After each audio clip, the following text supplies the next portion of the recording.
विद्यार्थी मित्रांनो, सह्याद्री ट्युटोरियल्समध्ये तुमचं स्वागत आहे. आता हा शेवटचा चान्स आहे तुमचा. लवकरात लवकर तुमची रिव्हिजन स्टार्ट करा. ओके. जे नाव द्यायचं ते त्या नाव त्या रिव्हिजनला म्हणूया. रिव्हिजन, मोठी रिव्हिजन, हे रिव्हिजन, पण रिव्हिजन स्टार्ट करायची आहे.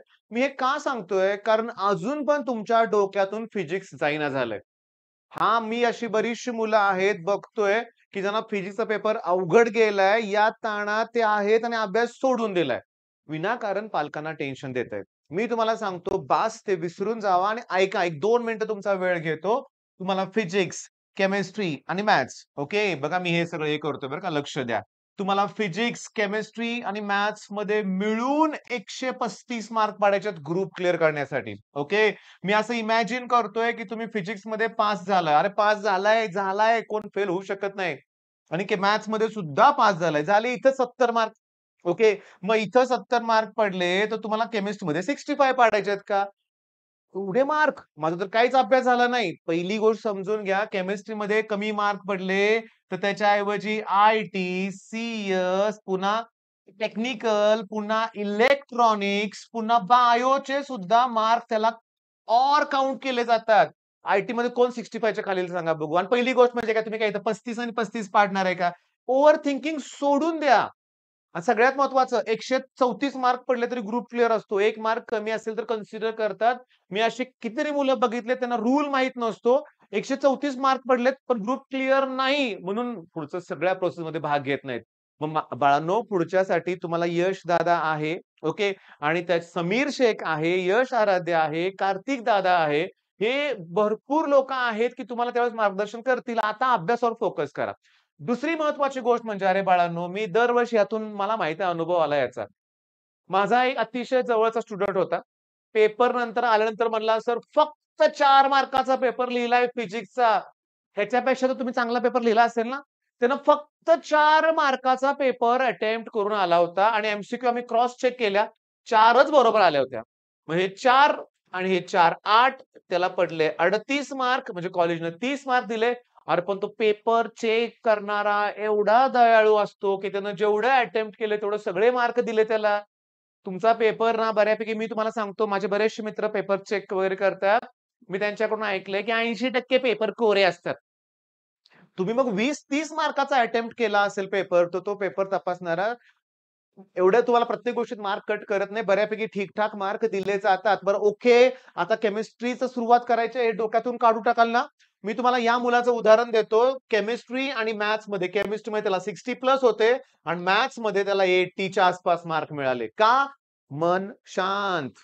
त्यानं अभ्यासावर फोकस ठेवला म्हणून. मग हा तुमचा शेवटचा चान्स आहे. सुरुवात करा अभ्यासाला आणि मी तुम्हाला ना सांगतो, केमिस्ट्रीमध्ये 25 मार्क तर प्रॅक्टिकलचे तुम्हाला मिळाले मिनिमम. ओके. आता ह्याच्या पुढे तुम्हाला स्कोर इन्क्रीज करायचा आहे आणि न्यायचंय तुम्हाला 70 पर्यंत आउट ऑफ 70 बरं का, लक्षात घ्या. ओके. मग मी तुम्हाला सांगतो करा ना प्रयत्न.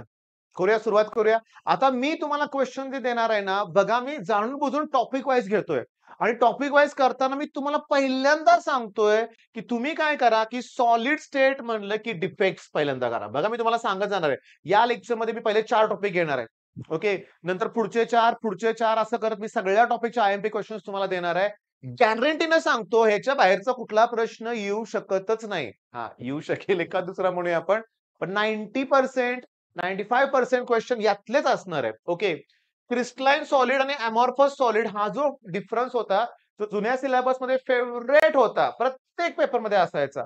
पण 2018 पासून जेव्हा हे 18-19 जेव्हा नवीन पुस्तक आलंय ना, नाही 2020-21 ला आला असेल बरं का. तर कधी विचारला गेलेला नाहीये डिफरन्स, हा लक्षात घ्या.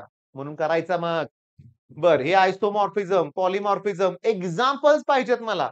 टाइप्स ऑफ सॉलिड्स ओके, मी इथं ॲड करतोय मॉलिक्युलर सॉलिड वगैरे जे असतात ना, त्याचे एक्झाम्पल्स इम्पोर्टंट आहेत बरं का. युनिट सेलची डेफिनिशन. आता माझं ऐका. टाइप्स ऑफ सॉलिड कराल तुम्ही. हे इम्पोर्टंट आहे. सिंपल क्युबिक इथे लिहू का रे? सिंपल क्युबिक, बॉडी सेंटर्ड आणि फेस सेंटर्ड. ओके. याचा कोऑर्डिनेशन नंबर इथं बघा बाळांनो सांगतो. बघा किती असतो रे बाळांनो, आठवतंय तुम्हाला इथं 8, 12 मला आठवतंय. हे 6 असतो का रे? चेक करा. बरं, त्याची पॅकिंग इफिशियन्सी याची 74%, याची 68%, याची 52.36% समथिंग आहे बरं का. याच्यात एज लेंथचा formula A equals to twice r. इथं खाली a इक्वल्स टू 2√r, इथं r इक्वल्स टू √3/4 आहे. इथं लिहितोय मी 100% सीईटीत येणारा प्रश्न आहे. एज लेंथ आणि रेडियस मध्ये रिलेशन करा की गेल्या वर्षी बोर्डच्या पेपरमध्ये एमसीक्यू विचारले ह्या बीसीसी ला आर इक्वल्स टू बाकी बघा a equal to twice r, a equals to 2√r, इथं √3/4 आहे. आणि कोऑर्डिनेशन नंबर हे चार्ट करा, परीक्षेत प्रश्न येणार आहे. न्यूमेरिकल पण इम्पॉर्टंट आहे. आता सांगतो न्यूमेरिकल्स मध्ये डेन्सिटीचा फॉर्म्युला पाठ करा रे. N M a cube N A. N म्हणजे नंबर ऑफ ऍटम. मग number of atom simple cube मध्ये 1 असतो, बॉडी सेंटर मध्ये 2 असतो, फेस सेंटर मध्ये किती असतो 4. बर, नंबर ऑफ युनिट सेल काढायचे आहे तुम्हाला आणि तुम्हाला सॅम्पल दिलाय तर त्याला मास न डिवाइड करा. मास म्हणजे व्हॉल्यूम इंटू डेन्सिटी. सिंपल आहे. Number of unit cell. तर नंबर ऑफ ऍटम काढायचे असतील तुम्हाला, नंबर ऑफ ऍटम, तर तुम्ही काय करा, n मल्टिप्लाय करा युनिट सेलला. आणि सगळ्यात महत्वाचं बरं का, सगळ्यात इथं लिहितोय बरं का मी न्यूमेरिकल साठी, न्यूमेरिकल 1.6 करा. मी तोंडी सांगतो आता.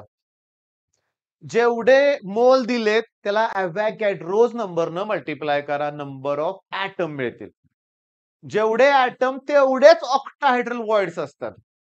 त्याच्या डबल करा, टेट्राहायड्रल वॉइड्स मिळतील. झालं सॉलिड स्टेट फिनिश. तुम्ही करायचे, वेळ लागेल अर्धा पाऊण तास, पण करा. आयसोमॉर्फिझम, पॉलिमॉर्फिझमचे एक्झाम्पल म्हणजे होतं ना, पटकन सांगा. काय अवघड आहे? तरी मी तुम्हाला सांगू का, ही जे आहे ना सॉलिड स्टेट, ह्याच्यात जो सेमी कंडक्टरचा शेवटचा पॉइंट आहे ना, तो जरा क्विक करा. का diamagnetism, paramagnetism, ferromagnetism, N type, P type physics मधलं आहे. थोडं केलं तर लगेच होऊ शकतं. Okay, solid state. नेक्स्ट बघा आता solution, types of solution. Gas in gas, म्हणजे बघा liquid in liquid, solid in solid, असे एक्झाम्पल आहेत ना, काही टिपिकल पहिल्याच पानावर आहेत ते. सी वॉटर एक्झाम्पल ऑफ असलं विचारलंय त्यांनी, परीक्षेत विचारलंय, त्यामुळे ती एक्झाम्पल सगळे करा. टिपिकल एक्झाम्पल असतात ती करा. आता इथं बघा, ह्याच्यात नीट लक्ष द्या, शांतपणे बघा. हे Na2SO4 आहे ना, इथं इथं दाखवायला पाहिजे बरं का, असा ग्राफ होता तो. त्याची सोल्युबिलिटी मात्र टेम्परेचर वाढवल्यावर डिक्रीज होते, बाकीच्या सगळ्यांची इन्क्रीज होते. बाकीच्या सगळ्यांची इन्क्रीज होते. आलं का लक्षात तुमच्या? बघा पॉइंट समजून घ्या. ही NaBr, NaCl, KCl slight increase आहे. KNO3, KNO3 आणि मोठा इन्क्रीज आहे. पण Na2SO4 डोक्यात ठेवा. Na2SO4 MCQ येऊ शकते, हे लक्षात घ्या. 7 मिनिटं झाली, मला पटकन चला याचा स्क्रीनशॉट काढून घ्या. हे जे आहेत ना, हे मोलार मास रिलेशन आहेत. बरं, मी तुम्हाला सांगतो, ह्याला मी म्हणतोय व्हेरी इम्पॉर्टंट. याला मी म्हणतोय हे व्हेरी व्हेरी व्हेरी इम्पॉर्टंट. याला मी म्हणतोय पॉझिटिव्ह डेव्हिएशन, निगेटिव्ह. हा, आयडियल सोल्युशनचं बेन्झिन आणि टोलिन असं एक्झाम्पल आहे का बघा. Osmosis very important. या सगळ्या डेफिनेशन व्हेरी इम्पॉर्टंट. अरे डेफिनेशनच आहेत, सगळं इम्पॉर्टंट आहे त्यात. डिफाईन 1 2 3 4 5 6 7 8 9 10. या डेफिनेशन केल्याशिवाय पुढे जायचं नाही. याच डेफिनेशन परीक्षेत येणार आहेत. हे डेरिवेशन आहे alpha equals to I-1 upon N-1. Okay, अगोदर केला असं रिवाइज करा, नाही तर राहू दे, वेळ घालवू नका. मग सॉलिड सोल्युशन, सोल्युशन माझ्या डोक्यात आलं डेफिनेशन आणि एक्झाम्पल. डेफिनेशन आणि एक्झाम्पल हे 4 डेरिवेशन आहेत ना, तर बाळांनो हे लय सोपं आहे.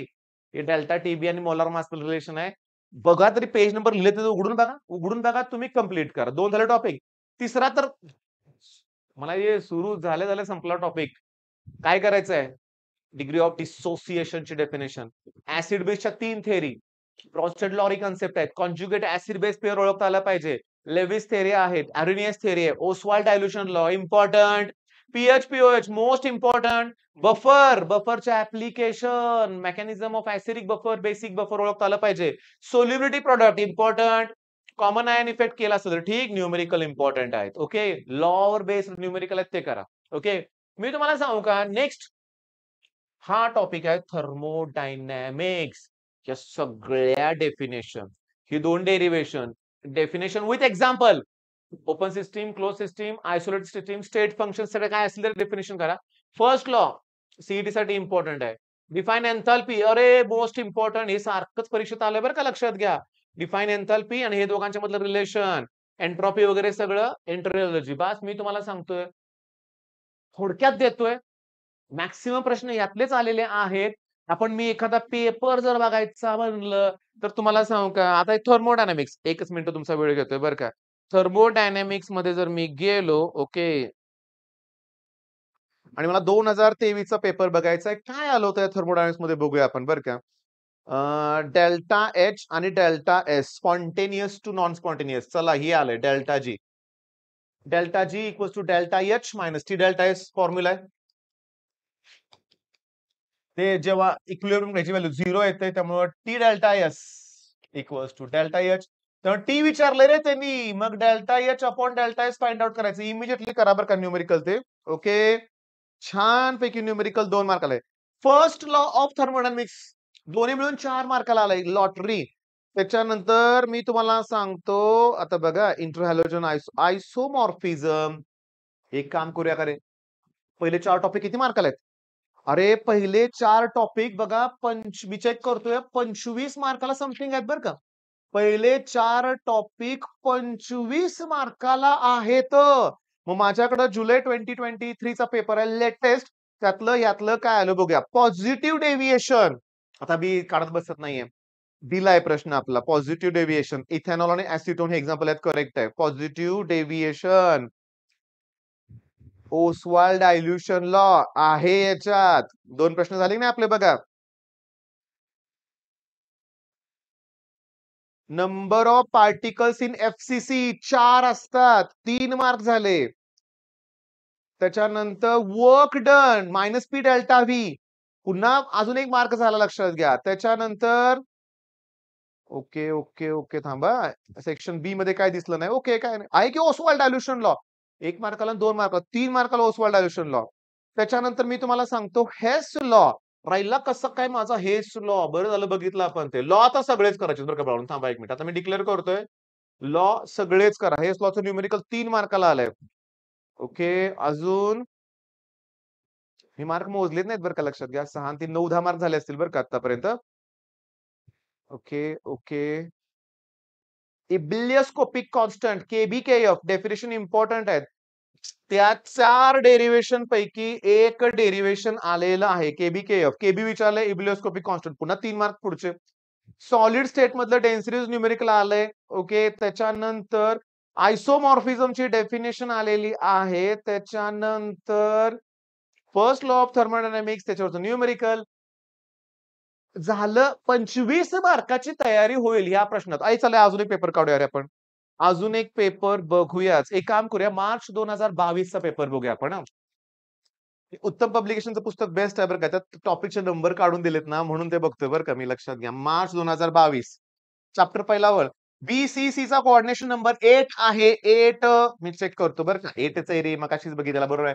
6 सिंपल नाही का, चार्ट काढून दिला तुम्हाला मी, 1 मार्क झाला. त्याच्यानंतर ऑस्मॉटिक प्रेशर मध्ये कॉन्सन्ट्रेशन कशात घेतलेलं असतं, पाय इक्वल्स टू सीआरटी, मोलॅरिटी मध्ये घेतलं असतं, लक्षात घ्या. 2 मार्क झाले. हा, एन्थाल्पी सॉलिडचं लिक्विड झालंय म्हणजे एन्थाल्पी ऑफ फ्युजन आहे, टाइप विचारलाय, 3 मार्क झाले. ओके, पहिले 4 टॉपिक बघतोय आपण, 3 मार्क झाले. हेनरीज लॉ 1 मार्काला फक्त विचारलंय, 4 मार्क झाले. डिफेक्ट 2 मार्काला, 5-6 मार्क झाले. यातलं एक आले 2 मार्काला, 8 मार्क झाले. Okay, work done P delta V 10 mark. Okay, त्याच्यानंतर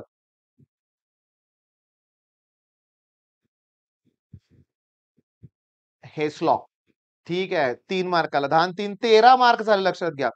बफर सोल्युशनचं न्यूमेरिकल 16 मार्क झाले. आयसोटोनिकची डेफिनेशन ऑस्मॉसिस 18 मार्क झाले. डेन्सिटीचं न्यूमेरिकल 20 मार्क झाले. आयसोथर्मल प्रोसेस ॲडियाबॅटिक 22 मार्क झाले. पीएच आणि पीओ 24 मार्क झाले. डिफिशियन्सी मेटल डिफिशियन्सी इफेक्ट 26 मार्काकडे चाललो जवळजवळ. माझं मोजताना इकडे तिकडे चुकलं असेल, पण 25 मार्क हातातले आहेत, लक्षात घ्या. काय झालं तरी हे कम्प्लीट केल्याशिवाय पुढे जाऊ नका. उद्याला तुम्हाला यातले 25 मार्काचे प्रश्न दिसणार आहेत विथ न्यूमेरिकल बरं का, लक्षात घ्या. All the best.